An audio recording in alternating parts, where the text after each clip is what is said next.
We are surrounded by an infinite mind, and this infinite mind is the cause of all that is. If we think of it as a giant storehouse filled with all the possibilities that can ever express, and if we imagine that we have the key to the door that unlocks that space, the question is renewal of your rental agreement a possibility? What we draw from this giant storehouse moves through our consciousness, and it is reflected through our actions, which is why renewal, which is our theme for April, especially renewal of the mind, is so important. The idea of a personal relationship with the higher power exists because that presence is already within us. And we all instinctively feel this divine presence. We've been intuitively conscious of it for quite some time. It is what rotates the axis of the planet. It is what grows our fingernails. It is what turns my hair grayer and grayer and grayer. I can't figure that one out. So our intellectual capacity to cognize this infinite mind becomes our perception of what we believe it to be. So how does it differentiate itself through each and every one of us without changing its nature? Well, as you heard in the opening announcements, we're about to tackle the back patio so that we can play out there this summer. And we'll be planting different seeds, different seedlings. But those seeds and those seedlings all move through the same creative medium of the soil, just like our thoughts and ideas move through that giant storehouse, and the possibilities become available to us.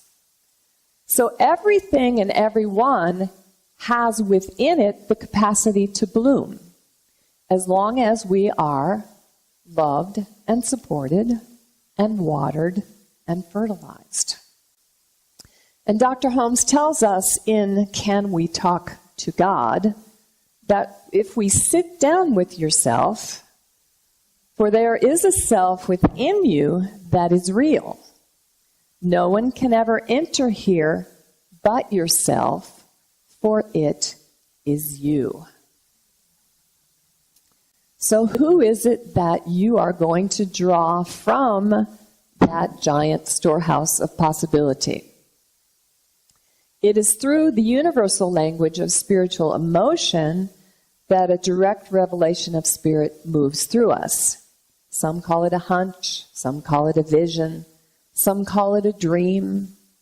Sometimes it'll come to you as intuition, or maybe a message from your guides.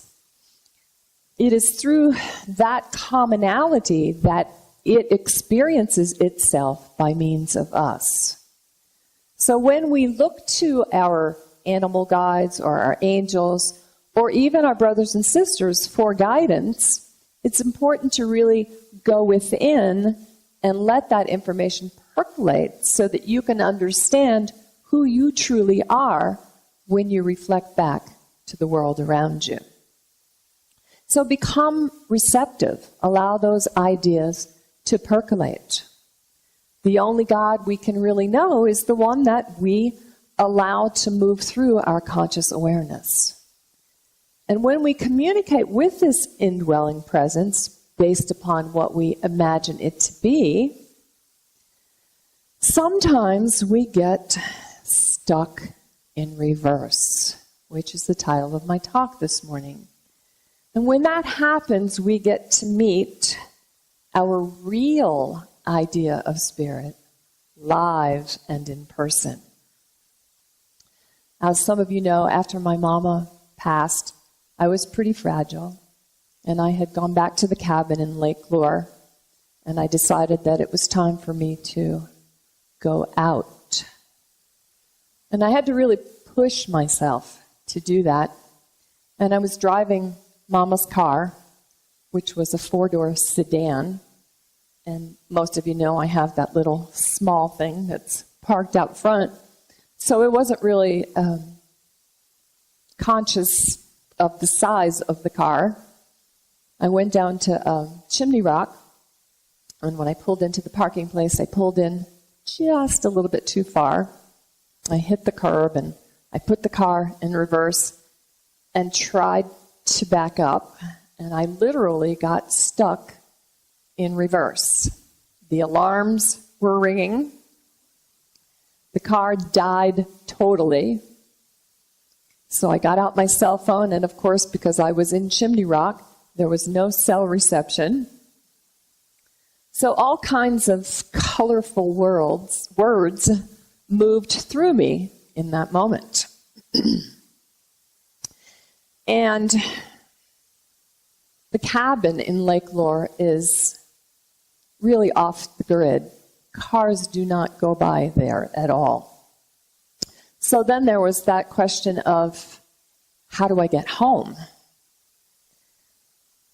So the one thing that I've learned about life is that everything is a cry for love.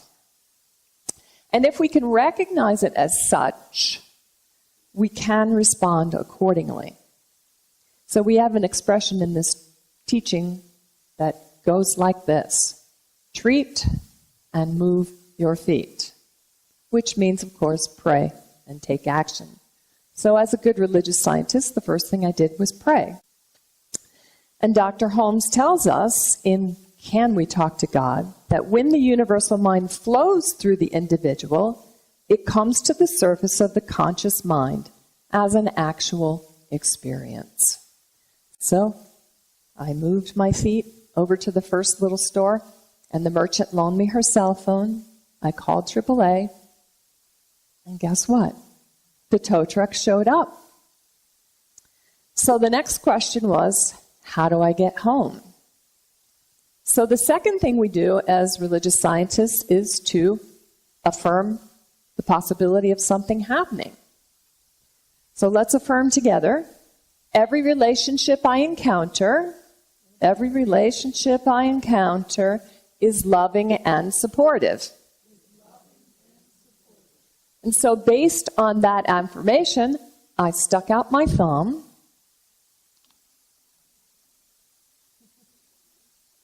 and it just so happened that one of my colleagues that I was engaged in yoga class with just happened to be driving by, and she took me all the way to my doorstep, which is probably about 25 miles from where I was. So there is a greater subjective mind within us, and we do access it through the power of the conscious mind. It doesn't know no, it doesn't know zeros, it only knows to give. There is nothing too big or too small within the mind of God. So how do we personalize this power? Well, it's as open to us as we are receptive to it. For example, a sculptor like Michelangelo releases David from the marble stone. A painter like Marc Chagall releases the beauty from within the canvas. I release it this morning as this inspirational message. You determine how it is released through you. So consciously expecting, accepting, and ultimately receiving our greater good can only happen when we understand how that moves through us.